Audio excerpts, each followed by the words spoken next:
Hey, what's going on everyone? Ryan Harry from Ryan Harry Tennis. Today we're gonna work on that overhead and how to go from intimidated to intimidator.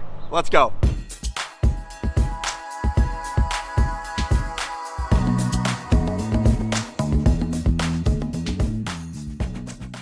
So the overhead is one of the most advantageous moments in all of tennis. It's really the only shot that I can think about where, as a high percentage, it's a winner or it ends the point. Everything else, you gotta set up, but when you see that ball above your head and it's up there and you have the opportunity to smash it from inside the service line, it really should be done. Like, the point is over. So today we're gonna go over three simple drills that you can use to improve and really become that intimidator that you wanna be up at the net. The first thing that we're gonna work on today is footwork. What is a successful lob? What turns an overhead into a successful lob? It's when the ball gets behind us, right? So what we're trying to avoid when at the net is for that to happen. So when we see that lob getting hit, when we see that ball getting sent up into the sky, the first thing that we want to do is rotate our non-dominant shoulder towards the net, and from there we want to use shuffle steps and cross steps to stay behind the oncoming ball. If you're able to do that, then that means you can always attack forward, and that means that you're always going to be able to be balanced and have weight transferred. If it gets over your head, well, then there's a successful lob. They've reset the point, or perhaps they've even become offensive, right? So we want to avoid that. This drill, I really want you to start in the middle of the service box. So start yourself between the service line and the net, and that will put you in a realistic situation and area for the overhead in the first place. We're going to have our partner pop up that lob, and I want you to make sure with cross steps and with shuffle steps to stay behind that ball. Go ahead and let the ball bounce too. So really get behind that ball. Once it hits the ground, let it bounce, go ahead and catch it, and then go ahead and plop it back over to your partner.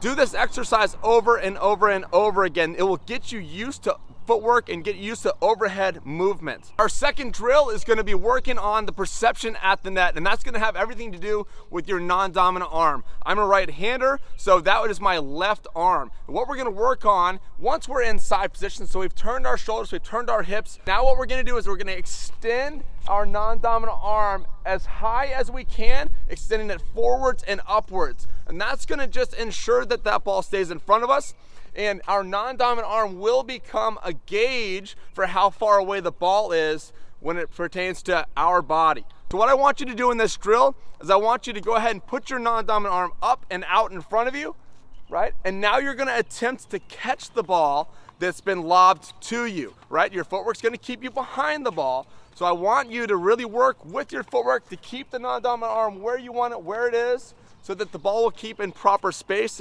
and it will enhance your perception for this shot. Don't worry if you don't catch the ball. It's not a big deal. We don't actually care if you catch the ball successfully. It's all about keeping your non-dominant arm in the proper space, the proper location, so that you can have the proper space and the proper perception when it comes time to hit that ball. Our third drill has everything to do with contact, all right? Now we're hitting the ball. So we have our perception with our non-dominant arm, we've extended it forward and upward, our footwork has gotten us into position.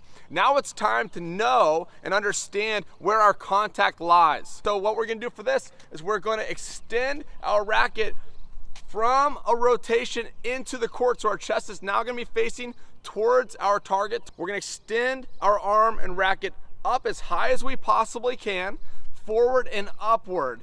And that's where we want to meet the ball. A great drill to do to learn this is have your partner gently lob or toss a ball up and just freeze the racket at contact with that extension.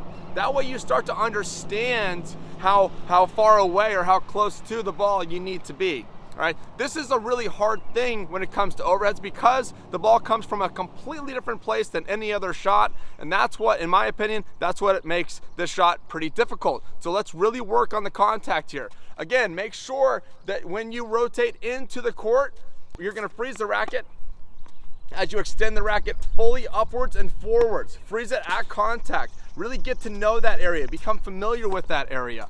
Then from there, go ahead and start hitting that overhead clean through that ball, keeping that contact exactly where you want. Okay everyone, so you've gone through the three progressions. You're now feeling good about your overhead, so go back on that court, hit that approach shot, have confidence at the net. When the time comes, apply these three progressions, and you're gonna feel great in that moment. You're gonna be able to hit that overhead, and then guess what? Your opponent's not gonna want you there, okay? They're gonna be intimidated, and now you're the intimidator. I hope you all enjoyed this video. If you did, please like, subscribe, and push that bell notification. All the best to you. Thanks so much. Ryan, you see this? This is Michael Jackson calling. He wants his moonwalk back.